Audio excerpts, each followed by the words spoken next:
लंकेश्वर आसतु मो भवन को आसतु ना भवन को जीवार कौन आवश्यकता नहीं मु जहाँ कहूँ शुण कहतु लंकेश्वर मारिच मु आज विपन्न मत तुम्हें ही साहाय्य कर त्रिपुर विजय लंकेश्वर को पुणी विपत्ति पड़ी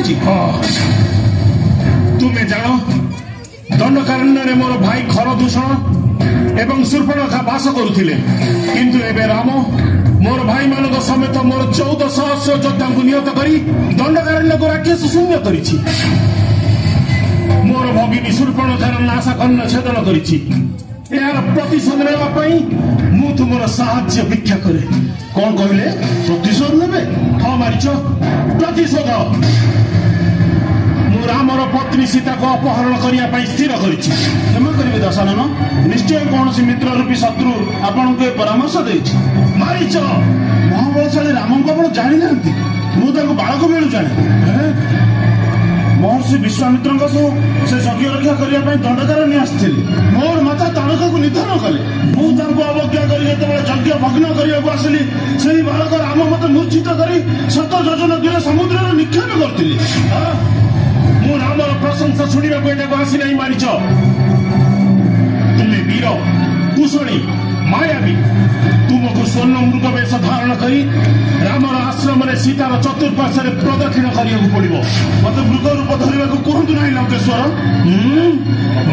बहु पूर्व मुझे दुर्दशा भोग कर सारी थे आम 3 जन राक्षस मृग रूप धरी ऋषि तपभग्न करूलु कालांतक रूपी राम शर निक्षेप कले मु कौन मत पलाई आसी जीवन रक्षा करी ना अन्य 2 राक्षस निहत है राक्षस राज से ही दिन ठार समस्त अरण्य मत राममय देखा जाउछि आपण राम शत्रुता करने चिंता मन दूर कर दियो मूर्ख मारिच मत पुणी उपदेश देउछु जानिछु मु चाहे यही मुहूर्त से सीता को अपहरण कर आनी पारे लंकाधिपति मु जाने मुर्मुष व्यक्ति औषध सेवन करने को आग्रह रखे कटु हेले मु आपण को अप्रिय सत्य कथा ही कही महाबलशाली राम को आप जानी ना से क्रोध कले ए समग्र जगत को राक्षस शून्य कर मूढ़ राक्षस शुण मोर यही कार्य संपादन करे मु तुमको राज्यर अर्धेक प्रदान करी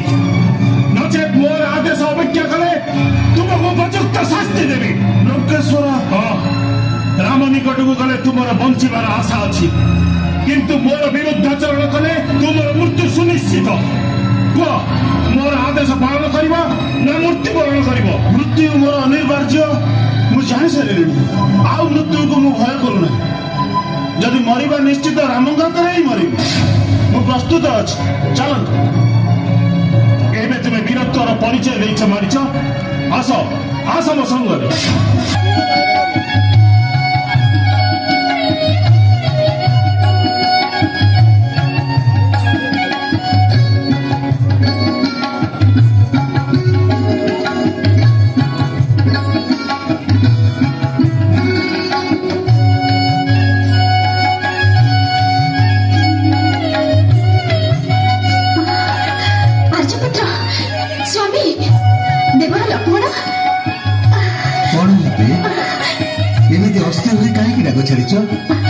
देखु स्वामी कि सुंदर कुरंगी एभली अपूर्व मृग मो पूर्वर केवे देखि नथिली ए मृगटी को मते आनी दियंतु राजपुत्र किंतु हे अग्रज मोर संदेह होची ये प्रकृति रे मृग नहीं वास्तव में कोन एपरि स्वर्ण खचित मृग क्यों घरे थाई पारे यह निश्चित भाव में कौन सी माया बिनी राक्षसी माया लक्ष्मण दिशा आग्रह जन्मी वास्तव में केवल पृथ्वी नुहे नंदन कानन स्वर्ण मृग दुर्लभ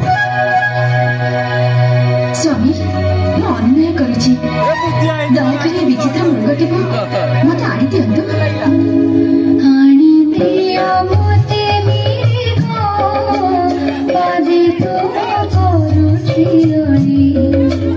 आनी दिया मोते मिर्ग पादे तो करुछि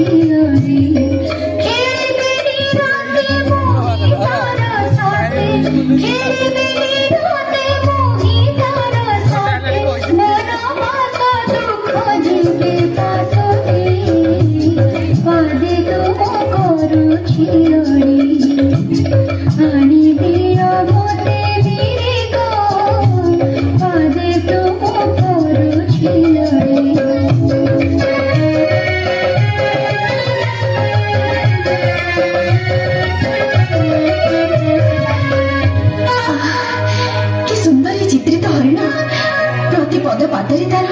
ବନଭୂମି ସୁଶୋଭିତ ହୋଇ ଉଠୁଛି। ଯାଆନ୍ତୁ ସ୍ୱାମୀ, ତାକୁ ଧରି ଆଣନ୍ତୁ, ମୁଁ ତାକୁ ଯତ୍ନରେ ପାଳନ କରିବି। ଜାନକୀଙ୍କ ଅନୁରୋଧ ଶୁଣିଲ ତ ଲକ୍ଷ୍ମଣ? ତଥାପି ମୋର ଆଶଙ୍କା ହେଉଛି ଏହା ପ୍ରକୃତ ମୃଗ ନୁହେଁ। ବେଶ, ତୁମରି କଥା ଅନୁସାରେ ଯଦି ଏ ମୃଗରୁ ରାକ୍ଷସ ହୋଇଥାଏ ତେବେ ମୋ ହସ୍ତରେ ତାର ନିଧନ ହେବ। ଆଉ ଯଦି ବାସ୍ତବରେ ମୃଗ ହୋଇଥାଏ ତେବେ ତାହା ଆମ ଆଶ୍ରମର ଶୋଭା ବର୍ଦ୍ଧନ କରିବ। ମୁଁ ଆସିବା ପର୍ଯ୍ୟନ୍ତ ତୁମେ ସୀତାଙ୍କୁ ଆଶ୍ରମରେ ଜଗି ରୁହ। ମୁଁ ଆସୁଛି, ହୁଏତ ଏହାକୁ ଧରି ଆଣିବି, ନଚେତ ଏହାର ବିନାଶ ସୁନିଶ୍ଚିତ। ଯଥାଜ୍ଞା ଅଗ୍ରଜ।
ନିଶ୍ଚୟ ସେ କିଛି ବିପଦରେ ପଡ଼ିଛନ୍ତି।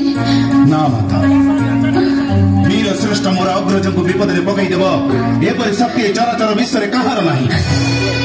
ଅଗ୍ରଜଙ୍କ ଶରାଘାତରେ ମୃତ୍ୟୁବରଣ କଲାବେଳେ କୌଣସି ମାୟାବୀ ନିଶାଚର ଏହା କରୁଣ ଆର୍ତ୍ତ ଚିତ୍କାର। ନା ନା ସୌମିତ୍ରୀ, ମୋ କାନକୁ ମୁଁ କେବେ ଅବିଶ୍ୱାସ କରିପାରିବିନି।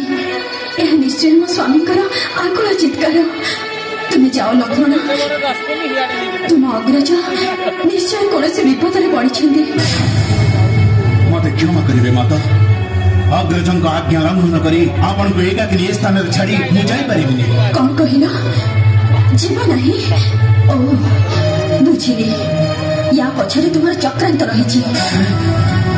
ଭାବୁଛ ନିଘଞ୍ଚ ଅରଣ୍ୟରେ ଅଗ୍ରଜଙ୍କର ନିଧନ ଘଟାଇ ମତେ ବିବାହ କରିବ ନା? ବନ୍ଦ କରନ୍ତୁ, ବନ୍ଦ କରନ୍ତୁ ଦେବୀ, ବନ୍ଦ କରନ୍ତୁ ଏ ବାକ୍ୟ। ଆପଣ ମୋର ମାତୃ ପ୍ରତିମା, ଯିଏ ଆପଣଙ୍କୁ ମାତୃତୁଲ୍ୟ ଭକ୍ତି କରେ, ଯେଉଁ ସୌମିତ୍ରୀ ଆଜି ପର୍ଯ୍ୟନ୍ତ ଆପଣଙ୍କ ପଦ ଯୁଗଳ ବ୍ୟତୀତ ଆପଣଙ୍କ ମୁଖମଣ୍ଡଳ ଦର୍ଶନ କରିବା ପାଇଁ କେବେ ବି ଦୁଃସାହସ କରିନି, ତାକୁ ଏପରି ଅପବାଦ ଦେଇ ଧିକ୍କାର କର ନାହିଁ ମତେ, ଧିକ୍କାର କର ନାହିଁ। ତାହେଲେ ତୁମେ ଅଗ୍ରଜଙ୍କ ନିକଟକୁ ଯାଉନାହୁ କାହିଁକି? ତାଙ୍କ ସହିତ ରାଜ୍ୟ ତେଜି ଆସିଥିଲ ତାଙ୍କୁ ସୁରକ୍ଷା ଦେବା ପାଇଁ, ନା ତାଙ୍କ ପତ୍ନୀକୁ କୌଶଳ କ୍ରମେ ନିଜର କରିବା ପାଇଁ? ମାତା, ଏଭଳି ଅପବାଦ ଶୁଣିବା ପୂର୍ବରୁ ମୋର ମୃତ୍ୟୁ ହେଲା ନାହିଁ କାହିଁକି? ବେଶ, ଆପଣଙ୍କ ମନରୁ ଆଶଙ୍କା ଦୂର କରିବା ପାଇଁ ମୁଁ ଯିବି, ମୁଁ ନିଶ୍ଚିତ ଯିବି ମାତା, ନିଶ୍ଚିତ ଯିବି।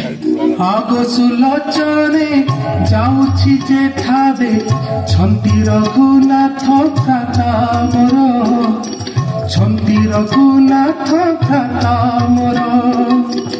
ଏକାକିନୀ ବୋଲି ବନ ଦେବୀ କଣ ସଙ୍ଗେ ରହିଥାନ୍ତୁ ତୁମ୍ଭର, ସଙ୍ଗେ ରହିଥାନ୍ତୁ ତୁମ୍ଭର। ତୁମ ଅଗ୍ରଜ ମୋର ଇହକାଳ ପରକାଳର ଦେବତା, ଯଦି ତାଙ୍କର କିଛି ଅନିଷ୍ଟ ହୁଏ ତେବେ ମୁଁ ଏ ଜୀବନ ହାରିଦେବି। ନକାନ୍ଦ ଜନନୀ ତୁମ୍ଭ କଥା ମାନି ଯାଉଛି ଚଳି ମୁଁ ସତର, ଯାଉଛି ଚଳି ମୁଁ ସତର। ଅବିଳମ୍ବେ ଆଣି ଅଗ୍ରଜକୁ ପୁଣି ଭେଟାଇବି ତୁମ୍ଭ ଭୟର, ଭେଟାଇବି ତୁମ୍ଭ ଭୟର। ଆଉ ବିଳମ୍ବ ନ କରି ଶୀଘ୍ର ଯାଅ ସୌମିତ୍ରୀ। ଯାଉଛି ମାତା, ହେ बन देवता गण माता जानकी एकाकिनी छाड़ी मु जाऊची तुमे माने तांको रक्षा करिवो